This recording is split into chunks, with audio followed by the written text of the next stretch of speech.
చూడండి భూపతి గారు, మీ కూతురు ప్రేమించి అతన్ని పెళ్లి చేసుకొని సంతోషంగా ఉంది. మీరిప్పుడు పరువు, మర్యాద అంటూ వాళ్ళిద్దరిని విడదీసి వేరే అతనికిచ్చి పెళ్లి చేస్తారనుకోండి. తను సంతోషంగా ఉంటుందా? మీ పరువయితే నిలబడుతుందేమో కానీ, నీ కూతురు సంతోషంగా అయితే ఉండదు. తను సుఖంగా ఉంటుందని ఎలా అనుకుంటున్నారు?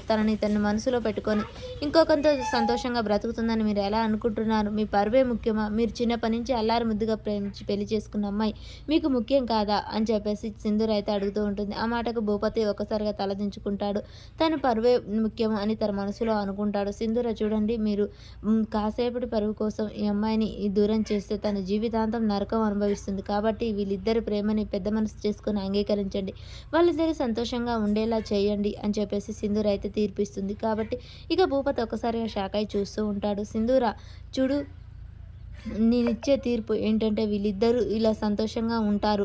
అందుకోసం వీళ్ళని విడదీయడానికి వీల్లేదు అని చెప్పగానే ఇంకా అందరూ ఆ సింధూర తీర్పు విని చప్పట్లు కొడుతూ ఉంటారు. సింధూర్ అమ్మాయి గారికి జై, సింధూర్ అమ్మాయి గారికి జై అని చెప్పేసి అందరూ చెప్తూ ఉంటారు.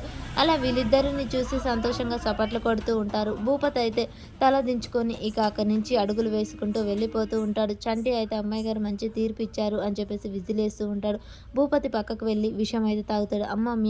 మీ నాన్నగారు విషం తాగారు అని చెప్పేసి అనగానే నాన్న అని చెప్పేసి గట్టిగా అరుస్తూ తన కూతురు అయితే దగ్గరికి వెళ్తుంది. సింధూరా కూడా అక్కడికి వెళ్ళి చూసేసరికి వాళ్ళైతే కుప్పకూలిపోతారు.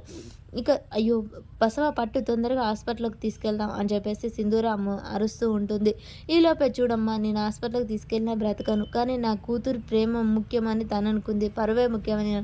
నా కూతుర్ని అతనికిచ్చి పెళ్లి చేసి నేను తలెత్తుకొని ఊర్లో తిరగలేను. నా పరువు కంటే నా ప్రాణం ముఖ్యం కాదు, కాబట్టి నా పరువు పోయింది, ఇక నా ప్రాణాలు కూడా దక్కవు అని చెప్పేసి ఇక తనైతే ప్రాణాలు కోల్పోతాడు. చంటి చేయబెట్టి చూసి అమ్మ తన ప్రాణాలు కోల్పోయాయి అని చెప్పగానే సింధూర షాక్ అయి అలాగే నిలబడుతూ ఉంటుంది. ఇక పెళ్లి కూతురు అయితే ఆడ వేడుస్తుంటుంది. నాన్న నాన్న నేను చేసిన తప్పుకు నువ్వు బలైపోయావా అని చెప్తూ ఉంటుంది.